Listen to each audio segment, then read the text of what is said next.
Hello students, how are you? Welcome to SBS English classes. We are here to discuss and explain poem number 5, A Lament, composed by P.B. Shelley. A lament का meaning होता है विलाप गीत, शोक गीत या दुख। PB Shelley को निराशावादी पोएट के नाम से जाना जाता है। यह कवि लगभग, जैसे यहाँ फिगर दे रखी है, लगभग 30 वर्ष की उम्र में ही ये एक्सपायर हो गया था। यह बीमार रहता था। He was ill with tuberculosis, TB के रोग से ये ग्रसित था और लगभग 30 वर्ष की आयु में ये मर गया था। तो इसका जीवन बीमार चल रहा था। यह जीवन से सुखी नहीं था, दुखी था, जीवन में दुख था। तो ये पोयम पीबी शैली की निराशा को और असफलता को व्यक्त करता है। ठीक है स्टूडेंट्स,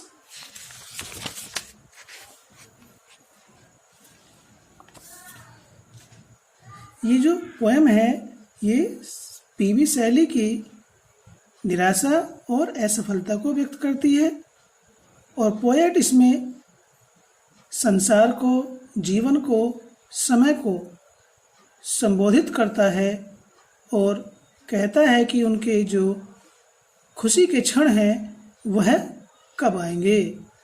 वह अपने बीते हुए जीवन को देखता है और सोचता है कि अपने भविष्य के बारे में सोचता है कि उसका जीवन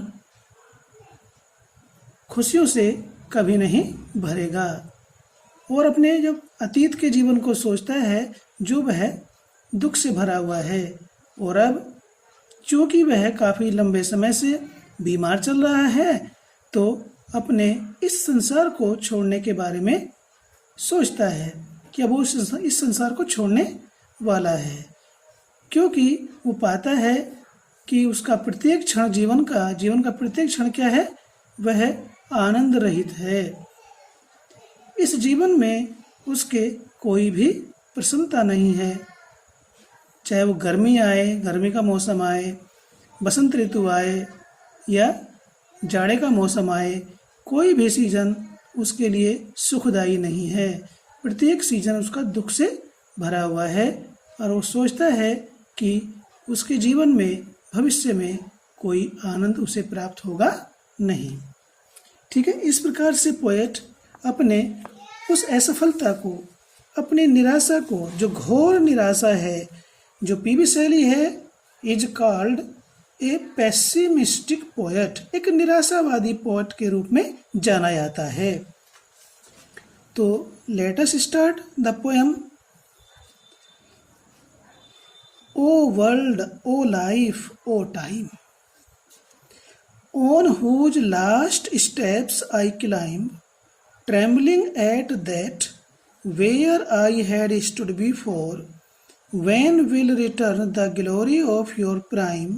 No more, oh no more. इन पंक्तियों में पोएट अपनी निराशा और असफलता को व्यक्त करता है और वह he calls world, life and time, वह संसार को संबोधित करता है, जीवन को संबोधित करता है, समय को संबोधित करता है। वह कहता है कि संसार में उसके लिए कोई आनंद नहीं है, जीवन में भी उसके लिए कोई प्रसन्नता नहीं है और समय में भी उसके लिए कोई खुशी नहीं है। उसके जीवन के लिए न तो संसार में, न जीवन में और न समय में किसी प्रकार की खुशी, सुख, आनंद कुछ भी नहीं है।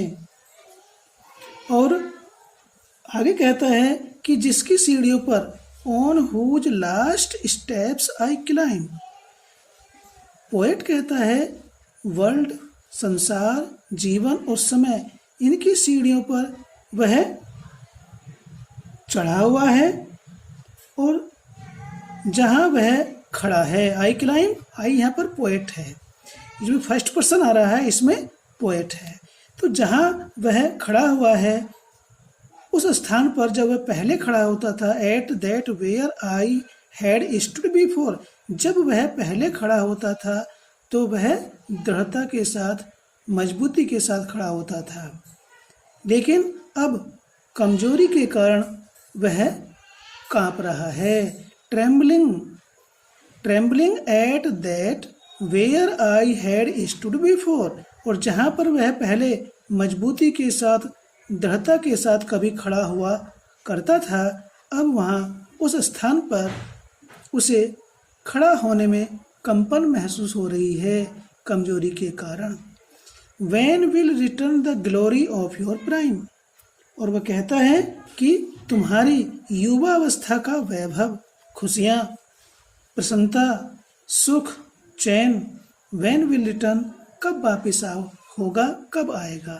और वह पूछता है कि उनके प्रारंभ यानी युवावस्था का, प्राइम कहते हैं द यंग एज, युवावस्था का जो वैभव है, आनंद है, खुशियां हैं, वह कब लौटेंगी, कब आएंगी।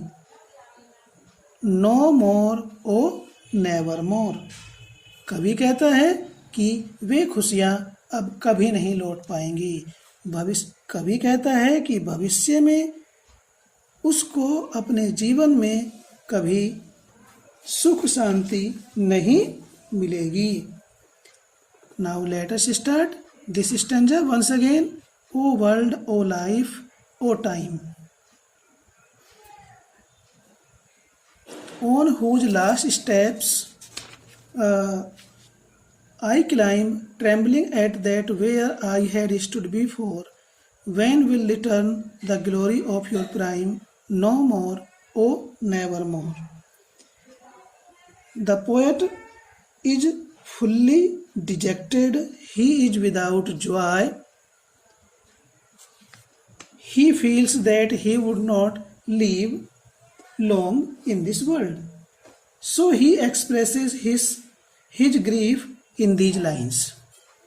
The poet laments that his world is his world is without joy. O life, his life is without delight.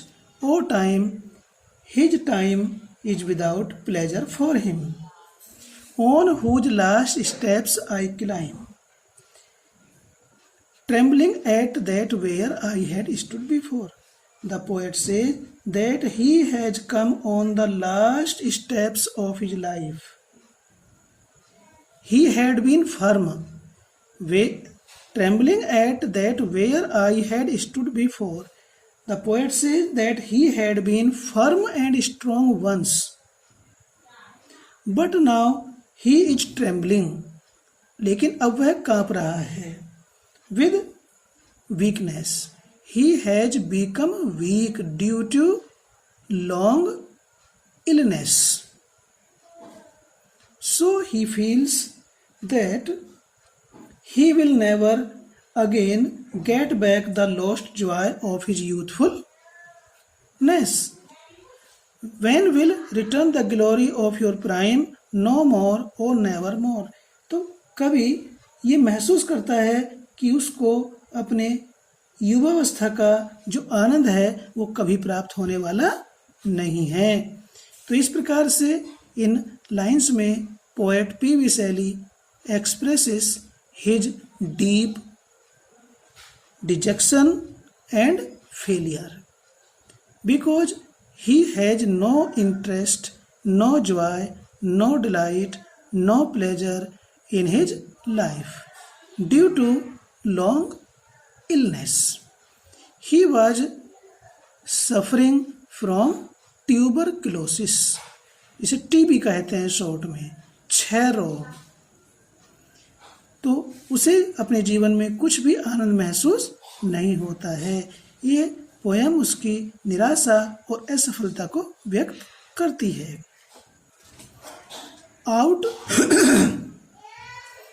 Out of the day and night a joy has taken flight fresh spring and summer and winter hoar move my faint heart with grief, but with delight no more, oh no more. इन पंक्तियों में poet कहता है कि दिन के समय में भी पोएट को कोई आनंद प्राप्त नहीं होता है, रात्रि में भी उसे कोई आनंद नहीं मिलता है। रात्रि और दिन से एक आनंद निकल करके छुमंतर हो गया है, भाग गया है, अर्थात उसके लिए कोई आनंद नहीं है। दिन के समय भी in the day the poet has no joy and in the night he has no pleasure, no comfort, no delight. Means there is no joy and pleasure in his life. His life has become joyless, pleasureless. Okay, students, a joy एक आनंद है, has taken flight, एक joy एक आनंद उसके दिन और रात से रफू चक्कर हो गया है, फुर हो गया है, उड़ गया है। The joy in the life of the poet has gone away, चला गया है, गायब हो गया है। Fresh spring and summer and winter होर कहते हैं बर्फीली सर्दी की ऋतु, ग्रीष्म ऋतु और ताजी बसंत ऋतु, नई बसंत ऋतु। मौसम आते हैं, चले जाते हैं, ऋतुएं आती हैं, नई बसंत ऋतु आती है, नई ग्रीष्म ऋतु आती है, नई जाड़े की ऋतु आती है और चली जाती हैं, लेकिन उसे किसी भी प्रकार का कोई आनंद प्रदान नहीं करती हैं, बल्कि ये ऋतुएं मूव माई फेंट heart with grief. Grief means दुख, मूव मीन्स सिहरती हैं। बसंत ऋतु, ग्रीष्म ऋतु, जाड़े की ऋतु कवि के कमजोर दिल को दुखी कर देती हैं, अर्थात किसी भी प्रकार की कोई प्रसन्नता प्रदान नहीं करती हैं। बट विद डिलाइट नो मोर, लेकिन ये ऋतुएं पोएट को किसी भी प्रकार का कोई आनंद प्रदान नहीं करती हैं और जीवन में उसे किसी प्रकार का आनंद मिलेगा ऐसी वह आशा नहीं करता है।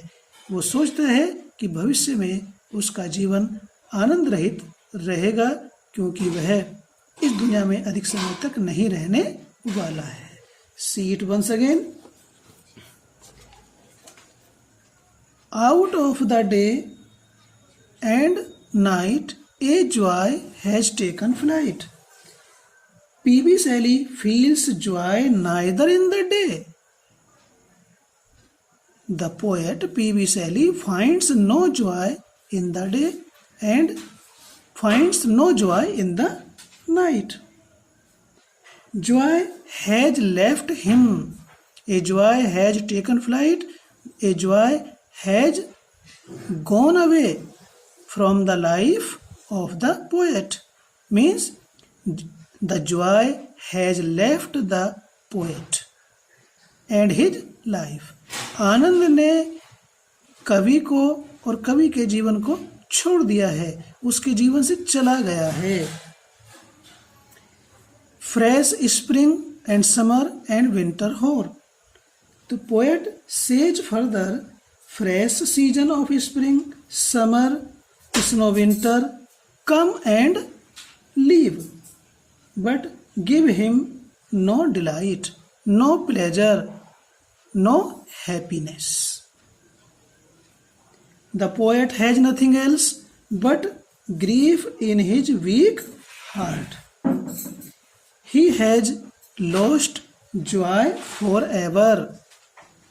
उसने अपने जीवन का जो आनंद है, सुख है, वह हमेशा हमेशा के लिए खो दिया है और उसके जीवन में it will never return any more in his life, और ये आनंद उसके जीवन में कभी मुड़ कर के वापस नहीं आएगा। इस प्रकार से ये पोयम पीवी शैली की घोर निराशा और असफलता को व्यक्त करती है। See it once again from the beginning of the poem. O world, O life, O time, on whose last steps I climb, trembling at that where I had stood before, when will return the glory of your prime? No more, oh no, never more. The poet calls world, life and time. He says that in the world there is no joy for him, in his life there is no delight for him, in the time there is no comfort and happiness for him. On whose last steps I climb. The poet has come in the last of his life. Because of long illness, because of incurable disease, he has become hopeless. He has become disappointed. So he thinks that he will not live any more in this world. He is about to leave. He has to go from this world. तो वो कहता है I climb. Once he had been strong, he had stood firmly and strongly. He had stood firmly and strongly, but now he trembling, he is shivering. वह लड़खड़ा रहा है, कांप रहा है, due to weakness. When will return the glory of your prime? And he asks them when the happiness, when the delight, pleasure and comfort of his youthfulness will come in his life. He feels that the pleasure, delight, happiness will never come in his life in future. Out of the day and night a joy has taken flight, fresh spring and summer and winter hoar move my faint heart with grief, but with delight no more, oh never more. The poet expresses his dejections and failures in his life. He says that he finds he gets no joy in the day. He gets neither joy in the day nor in the night. He thinks that the joy has left him and his life. The joy will never come in his life. He feels so, he thinks so, because the joy had gone away from his life due to long illness. Fresh spring, summer and winter hoar. The poet says that the fresh season of spring, summer and winter come, आता है and leave और चला जाता है, but give him no joy. He thinks that his life is joyless. The fresh spring, summer and winter affect his weak heart with grief, with sorrow. Poet सोचता है कि नई ऋतुएं जैसे बसंत ऋतु, ग्रीष्म ऋतु और जाड़े की ऋतु उसके कमजोर दिल को, फेंट हार्ट में कमजोर दिल को प्रभावित करती हैं दुख से, अर्थात उसके दिल को दुखी कर देती हैं। बट विद डिलाइट नो मोर, लेकिन उसके दिल को कोई प्रसन्नता प्रदान नहीं करती हैं। इसलिए वह सोचता है, so the poet thinks that his life is joyless and happiness, pleasure, delight and joy will never return anymore in his life. So he becomes hopeless. He is fully dejected. He is uncomfortable in his life due to his long disease. तो so dear students, ये poem कवि की घोर निराशा, हताशा और असफलता को व्यक्त करती है। और पीवी शैली लगभग 30 साल की उम्र में मर गया था, बट 30 साल की उम्र में उसने ऐसा इतिहास लिख दिया, ऐसा साहित्य लिख दिया कि वह आज भी न केवल अंग्रेजों के द्वारा बल्कि अन्य देशों के वासियों के द्वारा भी पढ़ा जाता है, जहाँ जहाँ ये अंग्रेजी पढ़ाई जाती है। So in the short period of his life, P V Shelley being disappointed and failure has become famous all over the world। यानी कि अब थोड़ा जीवन जीने के बाद भी संपूर्ण संसार में प्रसिद्ध हुआ।